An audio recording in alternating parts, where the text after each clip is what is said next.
تو پھر ہماری ریاست عورتوں کو فوج میں بھرتی کر کے محاذ پر کیوں نہیں بھیجتی؟ اس نے سوچا کہ میں تو ہر فن میں طاق ہوں، تو پھر کیوں میں اپنے ملک کے لیے کچھ نہیں کر سکتی؟ صبح ہونے کے آثار نظر آنے لگے تھے۔ تب زینب فیصلے پر پہنچ چکی تھی کہ وہ جلدی سے اٹھی اور اپنے بابا کی تلوار، اس نے اپنے لمبے گھنے بال کاٹے اس سے، اور اس نے اپنے بال لڑکوں جتنے کر لیے۔ پھر اس نے اپنے بابا کی پرانی وردی نکال کر پہن لی۔ جلدی سے ایک خط لکھا جس میں اس نے اپنے والدین سے معافی مانگ لی تھی۔ اس نے لکھا تھا کہ بابا اور امی، میں ایک سپاہی کی بیٹی ہوں۔ جیسے ملک کی خاطر ان کا خون جوش مارتا ہے، ویسے بھی میرا خون بھی جوش مارتا ہے۔ کیا ہوا اگر میں ایک لڑکی ہوں، مگر میرے دل میں بہت حوصلہ ہے، میں مشکل سے مشکل محاذ بھی سر کر سکتی ہوں۔ میرے بابا، میں آپ کا بیٹا بن کر آپ کی طرف سے محاذ پر جا رہی ہوں۔ آپ کی زینب زین بن کر ہر محاذ پر لڑے گی۔ زینب نے وہ خط اپنے والد کے سرہانے کے پاس رکھ دیا اور خود اپنے والد کی تلوار اور تیر کمان لے کر گھر سے نکل گئی۔ زینب کو جنگل کے ہر راستے کا علم تھا، اسی لیے وہ بآسانی وہاں سے نکل کر فوجی کیمپ میں چلی گئی۔ اس نے اپنا نام زین بتایا تھا، اس کو بھرتی کر لیا گیا تھا۔ ظاہری سی بات ہے کہ مرد اور عورت کے جسم میں فرق ہوتا ہے۔ فوجی ٹریننگ کے دوران بھاری بھاری وزن اٹھائے جاتے تھے۔ مرد تو جلدی سے اٹھا لیا کرتے تھے، مگر زینب ہانپ جاتی تھی۔ تب ایک لڑکا عمیر اس کی مدد کر دیا کرتا تھا۔ وہ کہتا تھا، زین تم بالکل فکر مت کرو، میں تمہاری مدد کرتا ہوں۔ سخت ٹریننگ جاری تھی۔ ان کو جنگل میں لے جایا گیا تو زینب نے اس بہادری سے ہر میدان فتح کیا کہ سب دنگ رہ گئے۔ فوجی تربیت مکمل ہو گئی تو ان سب کو محاذ پر لے جایا گیا تھا۔ فتوحات جاری تھی۔ جس دن جنگ کا اعلان ہوا اس دن زینب کو فوجی دستے کے ہیڈ نے اپنے کیمپ میں بلوا لیا تھا۔ وہ بولے، زین تم بابر دین کے گھر سے آئے ہو نا؟ اس نے کہا، ہاں۔ وہ بولے، تم جانتے ہو نا بابر دین شاہی فوج کا حصہ رہے تھے؟ زینب بڑی گھبرائی ہوئی تھی، مگر پھر بھی یہ ظاہر کر رہی تھی کہ اسے کسی قسم کی کوئی پریشانی نہیں۔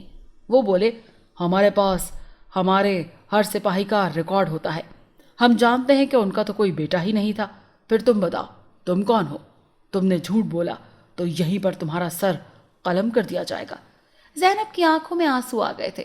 وہ بولی، میں جھوٹ نہیں بول رہی، میں سب میں بابر دین کے گھر سے ہی آئی ہوں۔ آئی کا لفظ سن کر ہیڈ چونک گیا تھا۔ زینب کہتی جا رہی تھی، اس نے کہا، میں لڑکا نہیں ہوں، میں بابر دین کی بیٹی ہوں، مگر آپ گواہ ہیں کہ میں نے ہر محاذ پر بڑی دیدہ دلیری سے ٹریننگ کی ہے، چاہے پھر وہ تلوار بازی ہو یا تیر اندازی۔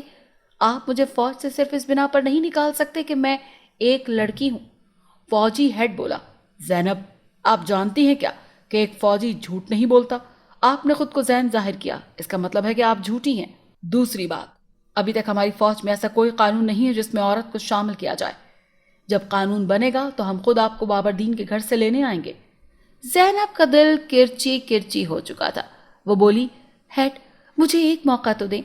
ہیڈ بولے، میں کچھ نہیں کر سکتا زینب، میرے ہاتھ بندھے ہیں۔ زینب بولی، تو پھر کون ہے جو میرے لیے کچھ کرے؟ ہیڈ بولے، بادشاہ سلامت ہی کچھ کر سکتے ہیں، مگر ان کے محل تک رسائی کسی کسی کو ملتی ہے۔ زینب چپ چاپ وہاں سے نکل آئی تھی۔ اس نے ابھی تک ہمت نہیں ہاری تھی۔ وہ اپنے گھوڑے پر بیٹھ کر شاہی محل کی طرف بڑھنے لگی تھی۔ چونکہ بادشاہ کا محل بہت بڑا اور وسیع تھا اور اسے دور سے ہی دیکھا جا سکتا تھا، اسی لیے وہ محل تک بآسانی پہنچ چکی تھی۔ اس نے پہرے داروں سے کہا کہ میں فوجی کیمپ سے آیا ہوں، میرا نام زین ہے، میں بادشاہ سلامت سے ملنا چاہتا ہوں۔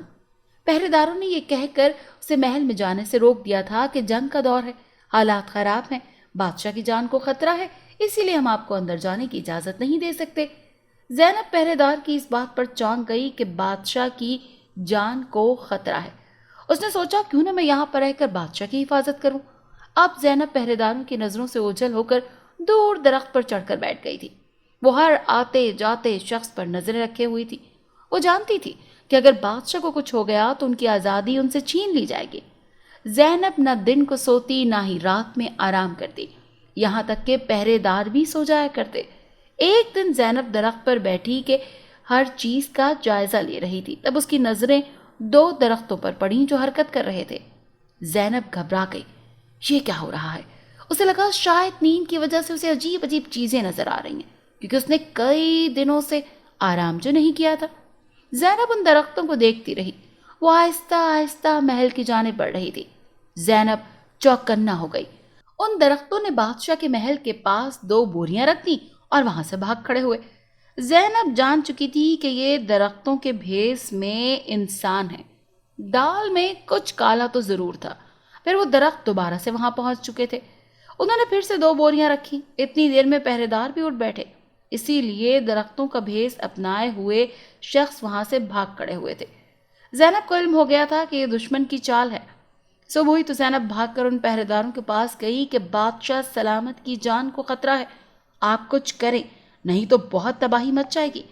وہ پہرے دار بولے، ضرور یہ لڑکا ہی ہمارا دشمن ہے جو محل کے آس پاس پھر رہا ہے۔ ان دونوں نے زینب کو پکڑا اور قید خانے میں بند کر دیا۔ زینب چلاتی رہی کہ میری بات تو سن لیں، لیکن انہوں نے کوئی بات نہ سنی اور اسے دھکا دے کر چلے گئے۔ زینب بے حد پریشان تھی۔ وہ تو یہ سوچ سوچ کر ہلکان ہو رہی تھی کہ نہ جانے اب کیا ہوگا۔ وہ تو اس طرح کے قید خانے میں بند تھی کہ جہاں سے اس کی آواز بھی باہر نہیں جا سکتی تھی۔ اسے پہرے داروں پر بے انتہا غصہ آ رہا تھا۔ ان کی بے وقوفی کی وجہ سے ملک کسی بڑے خطرے سے دوچار ہو سکتا تھا۔ پہلے تو وہ رات بھر سوتے رہے اور جب زینب انہیں بتانے گئی تو انہوں نے اسے ہی قید کر دیا۔ ملک کی حالات خراب تھے۔ ان دنوں میں تو کوئی جیل کی طرف بھی نہیں آتا تھا۔ پھر وہ کس سے مدد طلب کرتی؟ وہ رونے لگی تھی۔ روتے روتے اس کی آنکھ لگ گئی۔ اس نے خواب میں دیکھا کہ وہ بہت چھوٹی سی تھی۔ اس کے بابا اور وہ جنگل میں شکار کرنے گئے تھے۔ زینب جب بھی شکار کے لیے تیر کھینچتی تو اس کا شکار نظروں سے اوجھل ہو جاتا۔ وہ اداس ہو گئی تو اس کے بابا بولے، زینب، ایسے حالات میں پریشان تو سب ہو جاتے ہیں، مگر فتح یاب وہی ہوتا ہے جو اپنی پریشانی کو قابو کر کے ان حالات کا مقابلہ کرے اور اپنے لیے کوئی راہ تلاش کرے۔ زینب نے اپنے بابا کی بات مان لی تھی اور آج وہ تیر اندازی میں طاق تھی۔ تب اس کی آنکھ کھل گئی۔ وہ اپنے بابا کو پکار رہی تھی۔ زینب اپنے گھر والوں کو یاد کر کے بے حد اداس ہو چکی تھی، مگر اس نے اپنی پریشانی کو پس پشت ڈال دیا اور اٹھ کر قید خانے کا جائزہ لینے لگی۔ تب اس کی نظر ایک روشن دان پر پڑی۔ زینب کو امید کی کرن مل چکی تھی۔ وہ بے انتہا خوش ہوئی۔ روشن دان تک پہنچنا تو خاصا مشکل تھا، مگر ناممکن نہیں تھا۔ زینب نے ہمت نہیں ہاری اور روشن دان تک پہنچ چکی تھی۔ اس نے آج بھی اپنے بابا کی فوج کی وردی پہنی ہوئی تھی۔ اس نے اللہ کا نام لے کر چھلانگ لگا دی۔ وہ جیسے ہی کودی تو اس نے دیکھا کہ وہ محل کے پچھلے حصے کی جانب گری تھی۔ وہاں سے ہلکا ہلکا دھواں اٹھ رہا تھا۔ زینب نے آگے بڑھ کر جائزہ لیا تو پتہ چلا کہ بادشاہ کے محل کو جلا کر راکھ بنا دینے کا منصوبہ تھا۔ اس نے ادھر ادھر دیکھا تو 4 مشکوک آدمی پھر رہے تھے۔ اس نے مردانہ وار ان کا مقابلہ کیا اور ان سب کو گرفتار کر کے ادھر درخت سے باندھ دیا تھا۔ آگ کے شعلے بلند ہونے لگے تھے تو زینب نے بھاگ کر پہرے داروں سے نقارہ چھین لیا اور وہ نقارہ پیٹنے لگی۔ سب اس جانب بھاگ آئے۔ اب سب کو آگ کے متعلق علم ہو چکا تھا۔ سپاہیوں نے بھاگ دوڑ کر آگ بجھانے کی کوششیں کی تھی۔ آگ پر قابو پا لیا گیا تو بادشاہ سلامت کو ان حالات کے متعلق آگاہ کیا گیا۔ بادشاہ سلامت نے بہادر فوجی زین کو جب اپنے محل میں بلایا تو وہ بولے، بہادر فوجی، ہم تمہیں تمغہ جرت دینا چاہتے ہیں۔ زینب بولی، ضرور دیجیے، لیکن پہلے میری بات سن لیجیے۔ میں لڑکا نہیں بلکہ لڑکی ہوں۔ میں بابر دین فوجی کی بیٹی ہوں۔ وطن پر مشکل وقت آیا تو میں اپنی جان کی پرواہ کیے بغیر محاذ پر لڑنے کے لیے حاضر ہو گئی، مگر مجھے یہ کہہ کر وہاں سے نکال دیا گیا کہ جنگ میں لڑکیوں کا کوئی کام نہیں ہے۔ بادشاہ سلامت، میں اپنی تعریف نہیں کر رہی، مگر وہ جانتے ہیں کہ اگر آج یہ قوم کی بیٹی یہاں محل کے باہر نہ نکلی ہوتی تو محل جل کر راکھ ہو جاتا۔ آپ کے سپاہی تو مرد ہونے کے باوجود محل کی حفاظت کرنے میں ناکام رہے ہیں۔ یہاں بات مرد اور عورت کی نہیں بلکہ ہمت کی ہے۔ میں چاہتی ہوں کہ آپ عورتوں کو بھی فوج میں بھرتی کرنے کا حکم دیں۔ بادشاہ زینب کی بات سن کر مسکرا دیا۔ وہ بولا، میں ضرور ایسا ہی کروں گا۔ بادشاہ سلامت نے اپنے سپاہیوں کو بھیج کر جنگل سے بابردین اور ان کی اہلیہ کو محل بلایا تھا۔ وہ بہت پریشان تھے کہ نہ جانے کیا ہو گیا ہے جو بادشاہ نے ہمیں یوں بلایا ہے۔ انہیں زینب کی طرف سے ہی فکر لاحق تھی۔ جب بابردین محل میں آئے تو ان کا استقبال پھولوں کی پتیوں سے کیا گیا۔ بادشاہ ان کی تعظیم میں اٹھ کر کھڑا ہو گیا۔ وہ بولا، بابردین، میں چاہتا ہوں کہ ہمارے وطن کا ہر باپ آپ جیسا ہو، وہ اپنی بیٹیوں کی ویسی ہی تربیت کرے جیسی آپ نے اپنی بیٹی کی ہے۔ تب زینب نے آ کر سب کے سامنے اپنے والدین سے معافی مانگی تھی کہ وہ ان سے پوچھے بنا ہی گھر سے چلی گئی تھی۔ انہوں نے اپنی بیٹی کو سینے سے لگا لیا تھا۔ بادشاہ نے انہیں ستارے جرت سے نوازا تھا۔ اس دن کے بعد سے ان کے وطن میں عورتوں کو بھی فوج میں آنے کی اجازت مل گئی تھی۔ زینب نے فوج میں بہت بڑا مقام حاصل کر لیا تھا۔ چند سالوں کے بعد ان کے ملک میں جنگ بھی رک گئی تھی اور ان کو ہی فتح نصیب ہوئی تھی۔ اگر آپ کو آج کی کہانی پسند آئی ہو تو ہماری ویڈیو کو ضرور لائک کریں اور چینل کو سبسکرائب کرنا مت بھولیے گا۔ ملتے ہیں کل ایک نئی کہانی کے ساتھ۔ اللہ حافظ۔